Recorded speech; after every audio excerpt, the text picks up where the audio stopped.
Good evening, Blake, and hello, people of the internet. I am still sick. Please forgive me if I cough repeatedly during this vlog of doom. In any case, one of your comments, your last video, Blake, inspired me a little bit, and I decided I would do this vlog on webcomics, because I read approximately a metric fuck ton of them.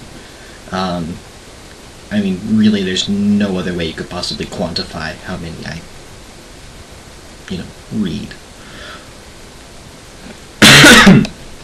The thing I like about webcomics is that they typically are much better than, paper comics that you can get in, like, the daily newspaper, because, well, they don't need to worry about having, a 3-panel punchline.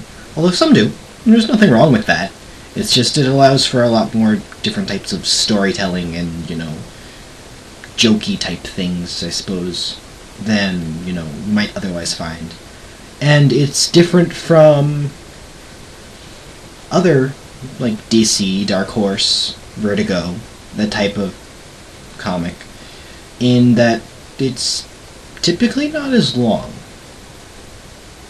Or if it's approximately the same length per page, it's typically done by a consistent artist and writer, so that way it stays more consistent throughout, rather than like some superhero comics that people who read more regular comics would be able to tell you about, who change frequently based on the writer.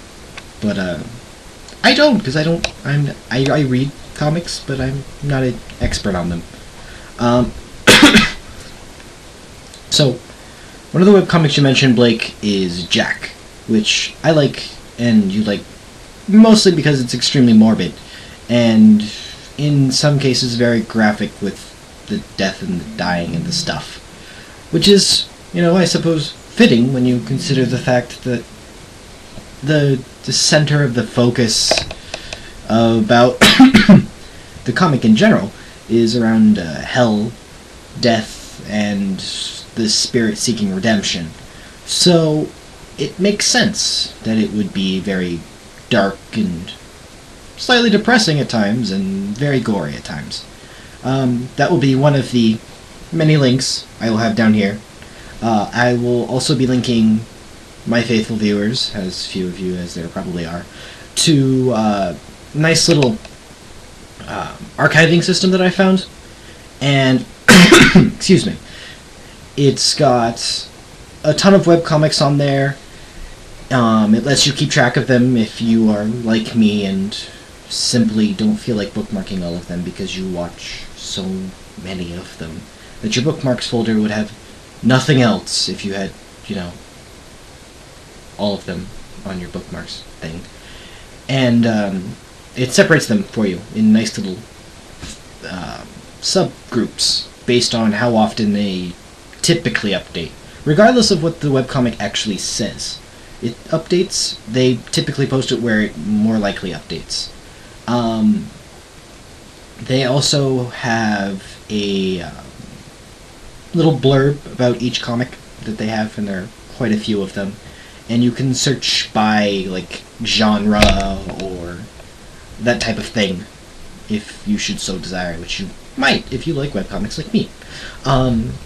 They also have sort of a people who like this webcomic also read, hear, this type of thing.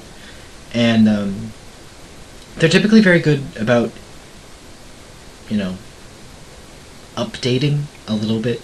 I mean, a lot of the archiving sites, sometimes they'll post something, and if it's a little bit obscure, they don't necessarily update it that often.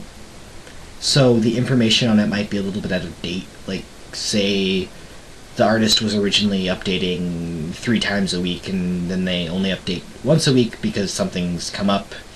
So they've decided to permanently, until they say otherwise, only post once a week. They typically are on top of that because the people who run it also read webcomics. So, yeah, you need to have an account, but that's mostly so that they can make sure that, well, they're keeping track of, lists of webcomics for you. So it makes sense that you would need some kind of, well, attachment thing for the list to go into. One of the benefits of the medium, I think, is the fact that it can be, well, sort of forgiving in the fact that, well, it's the internet. You don't necessarily need to have, great exposure necessarily to be, popular. I mean, you'll get small amounts of exposure, and then if, it's good, which a lot of them are, even you'd be surprised, some comics with somewhat, I wouldn't say subpar, but not necessarily very, photorealistic or super skillful drawing, I guess I could say. I don't mean to insult anybody who is here and isn't, Van Gogh and doing webcomics or something. And in any case, I mean to say that graphics aren't everything. They are nice to look at, but storyline is also very important and stuff. So it's sort of nice where, I guess comics are sort of mired in the fact that the drawing needs to be awesome, and as long as it looks cool, they can sort of get away with a bit of a cheesy storyline that I find that gets kind of stagnant. I don't know, personal preference, you may not agree. But and I just find that, webcomics let you do something new and exciting, and yeah, my video is getting very long. So, there will be posts and information in the doodly-doo. So, read it if you care at all about webcomics. And hope you find some ones that you like. Maybe the archive helps you and stuff.